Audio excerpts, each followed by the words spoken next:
यह कहानी एक बूढ़ी माँ की है जिसकी 3 संतानें हैं। उनमें 2 लड़के और 1 लड़की है। एक दिन माँ की तबीयत अचानक खराब हो जाती है और उसे अस्पताल में एडमिट कर दिया जाता है। अस्पताल के बरामदे में उसके 2 बेटे और 1 बेटी चिंता में टहल रहे थे।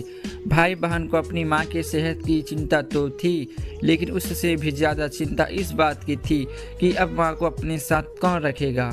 जब तक माँ स्वस्थ थी वह इन तीनों से अलग अपने पुराने घर में रहती थी, लेकिन अब ऐसा करना खतरे से खाली नहीं होगा और ऐसा करने से समाज में तीनों बेटे बेटियों का नाम भी खराब होगा।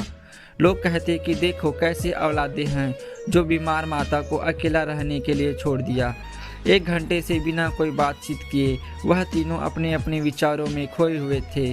फिर बहन ने चुप्पी तोड़ते हुए अपने बड़े भाई की तरफ देखते हुए कहा, भैया आप बड़े हैं, इसलिए आपका कर्तव्य है कि माँ को आप रखें और उनकी देखभाल करें। छोटी बहन की बात सुनकर बड़े भाई ने पहले अपनी पत्नी की ओर देखा और बोला, मैं इस बात से बिल्कुल सहमत नहीं हूँ कि बड़े होने के नाते मेरा माँ की देखभाल करने का कर्तव्य हो, लेकिन तुम तो जानती हो कि मैं और तुम्हारी भाभी दोनों ही जॉब करते हैं। ऐसी हालत में माँ के साथ किसी न किसी को हर वक्त उनकी देखभाल करने के लिए उनके साथ रहना पड़ेगा, जो हमारे लिए बहुत मुश्किल हो जाएगा। बहन तुम तो पूरा दिन घर में ही रहती हो, तुम माँ को अपने साथ क्यों नहीं रखती? पैसों की चिंता मत करना, जो भी खर्चा आएगा मैं दे दूंगा। सुशील भैया आप तो जानते ही हैं कि मैं माँ से कितना प्यार करती हूँ, लेकिन आप यह भी जानते हैं कि मेरे ससुराल वाले कैसे हैं।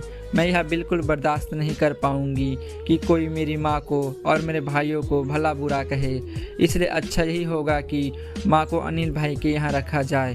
बड़े भाई सुशील ने भी छोटे भाई अनिल के यहाँ माँ को रखने की बात की है।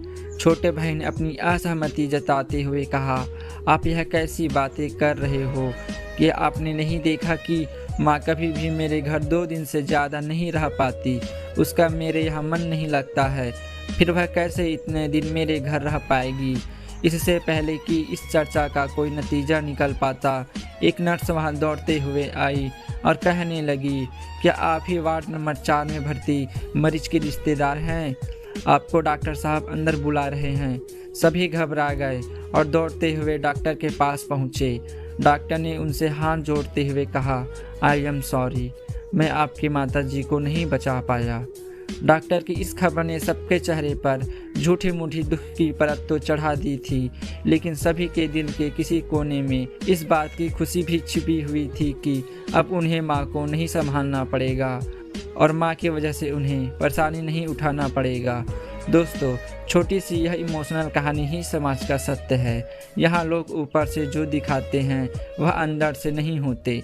जो माँ बाप अपने 4 बच्चों को बिना किसी शिकायत के बड़ी आसानी से संभाल पाते हैं, आगे चलकर ज़रूरत पड़ने पर यही 4 बच्चे मिलकर भी एक माँ को नहीं संभाल पाते या नहीं संभालना चाहते। बच्चों को यह बात नहीं भूलनी चाहिए, जैसा वह बोएंगे वैसा ही तो काटेंगे।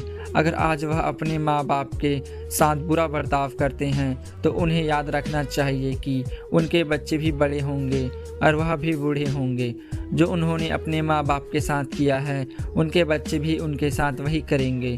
दोस्तों, अपने दिल से छल कपट निकाल दीजिए और सच्चे मन से अपने माता पिता की सेवा कीजिए। आपने इस कहानी को पूरा सुना, इसका मतलब है आपको ऐसी इमोशनल कहानियाँ पसंद है। दोस्तों, आप हमारे स्टोरी लाइफ के चैनल को सब्सक्राइब करके और भी कहानियाँ पढ़ सकते हैं।